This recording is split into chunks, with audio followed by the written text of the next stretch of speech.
of what his world, the different parts of his world, will look like 100 years into the future. He's actually not that far off. But the interesting part about it, okay, so it might not look exactly like that.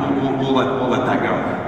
But when we think about what AI will do to transform schools, the ability to overcome language barriers, not being able to collaborate with someone because we don't speak the same language is a concept that our kids may never really experience by the time they get to the workforce. Overcoming physical limitations by using voice recognition, and certainly we can use AI as a powerful engine to control personalized learning. But despite all of the potential, there's a lot of worrying going on when it comes to AI. I was in a meeting in San Francisco recently, and I was driving down the street and I saw this billboard. It says, "Robots can't take your job if you're already retired." There is a widely cited prediction that many of you may have heard from the World Economic Forum that says by 2022, AI will eliminate 25 million jobs. But what's often not mentioned is the rest of the sentence. In that same study, if you keep reading, it says, according to their same research, AI will also add 133 million new jobs, and it will generate $3 trillion in business revenue.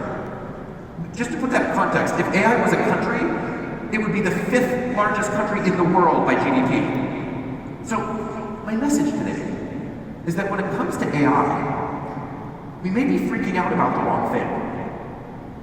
We shouldn't be so worried that there won't be job opportunities in the future. What we should be worried about is that our students won't have the skills they need to qualify for those jobs. How are we preparing our students to thrive in a world of high-speed networks and AI that they will face when they leave school? Maybe not as well as we should. Iste recently conducted a study where we asked teachers to explain what AI was. 80% of them couldn't do it. And we're not the only ones noticing this trend. A little while ago, our team had an interesting conversation with the leaders at General Motors. They said, "We have a workplace shortage, hoping you can help." We said, "That's nice, not really what we do at Iste, but good luck, that goes well." They said, "No, you don't understand. We have a workplace shortage problem in 10 years.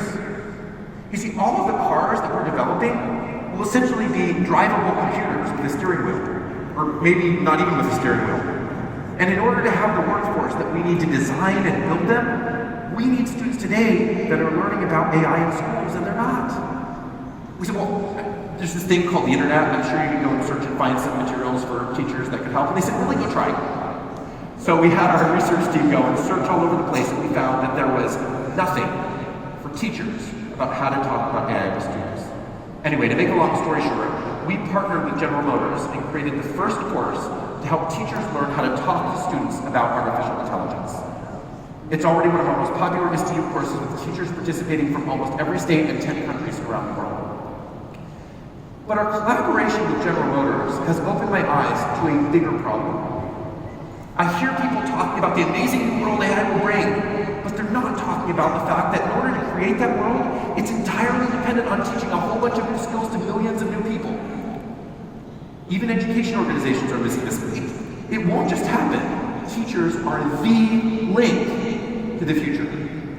And while self-driving cars are pretty awesome, AI can do much more than just build cars. It's as much about creating and designing as it is about engineering and programming.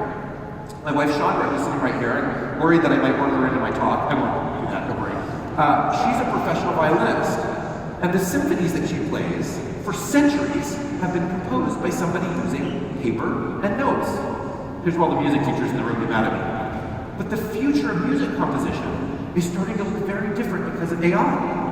Now composition is starting to happen by combining words and pictures and phrases to create music.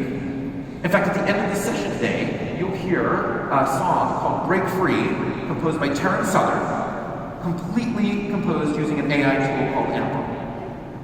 By the way, if you want to try this yourself without buying special software, you can download the first ever AI-enabled doodle, which you can go in and some of you may have seen this, you can go in and you can choose a melody, and then it analyzes hundreds of Bach chorales to figure out exactly how Bach would have harmonized those notes if he had composed that melody. And then it generates an authentic Bach composition, even though he's been dead for a little while. It's not hype to say that we're behind the curve on teaching students about AI. The language of future problem solving will be the language of AI. And we're not needing a generation of students who understand this language. We need them to be able to ask the tough questions, not just can we build it with AI, but should we? Is it ethical? When AI has to make a life or death decision, how do we decide how to program it? How do we act when we're working on teams where members of our team aren't human? But perhaps the most important thing that will come out of all of this is it will force us to ask the question, what is uniquely special about being human? For 200,000 years, humans have had a monopoly on creativity, problem solving, and engineering. As that no longer becomes a uniquely human skill, what's left? Well, I hope it's things like kindness, empathy, and civility. Which brings me to my final point.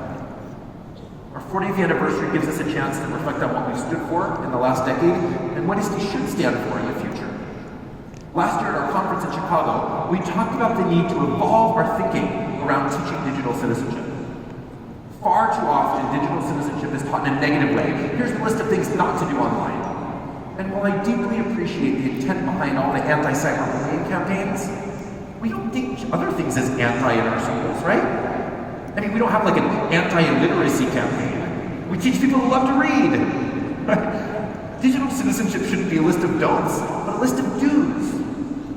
La Cañada School District in California decided instead of teaching anti-cyberbullying, they were going to start teaching their kids what it meant to be good cyber friends, which includes watching out for people who aren't being treated respectfully online. In addition to being more compelling, by the way, keeping it positive is actually something you can practice. You can't practice not doing something. The other thing we need to evolve is our thinking around recognizing that the skills required to thrive as a digital citizen go far beyond just online safety.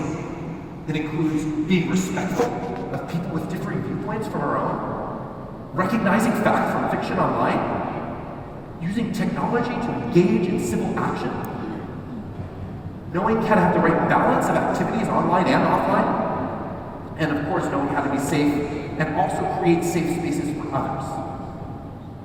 These aren't skills that students are learning, by the way, by watching adults either, you may have noticed. So we also have to do a better job ourselves.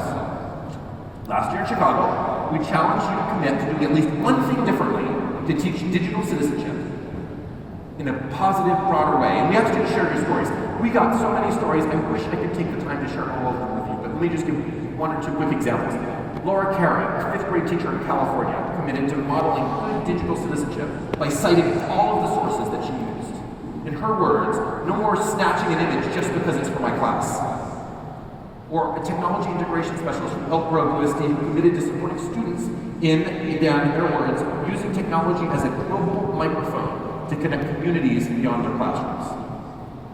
Unfortunately, the people who most need to hear this message aren't sitting in this room today. So, we are planning a bold next step, and we need your help. Iste, in partnership with like-minded organizations, is launching an international campaign around redefining digital citizenship. We're calling, yes, you can clap for that, thank you. We're calling on students, educators, parents, and community members to take action in ensuring that our students have the skills they need to be effective digital citizens. The initiative will launch this fall, and over the next few months, we will be curating the best resources we can find to help teachers and parents talk to their kids about these important skills, and we'll be sharing them at digcitcommit.org. There are 3 ways that we need your help.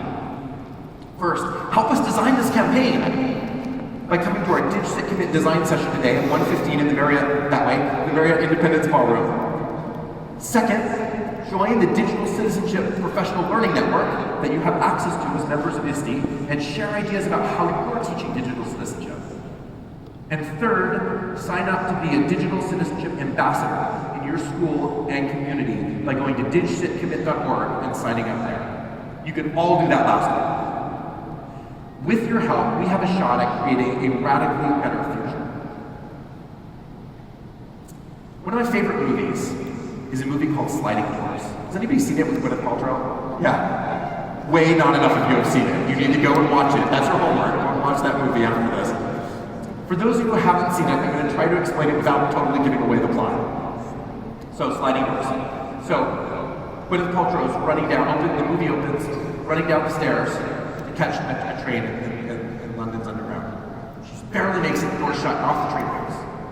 And then the movie stops and rewinds, goes back, and it starts again. The whole scene starts to play again, starts coming down, but this time, right before she gets to the platform, a kid kind of bumps into her and drops something, and she picks it up, and then she keeps running and just barely misses the train, shoots, the door shut, and off the train goes. From that point on, it begins two parallel universes. Two movies that end up in very different places based on the Gwyneth Paltrow that caught the train and the one that didn't. By the way, it freaks me out every time I take the metro. I think about that as an incredibly powerful metaphor for where we are today. We are standing on the platform right now as a society, as a democracy, and we have a choice to make. One possible potential future is a world where we continue to devolve, continue to have hate and lack of tolerance online, continue to use technology in ways that are self-serving and divisive, or another universe, one where we're using technology to bring people together, to talk with people that we disagree with about important issues, to use technology to serve our community and make the world around us a better place, to give a voice to the voiceless. Please don't miss that train. Thank you.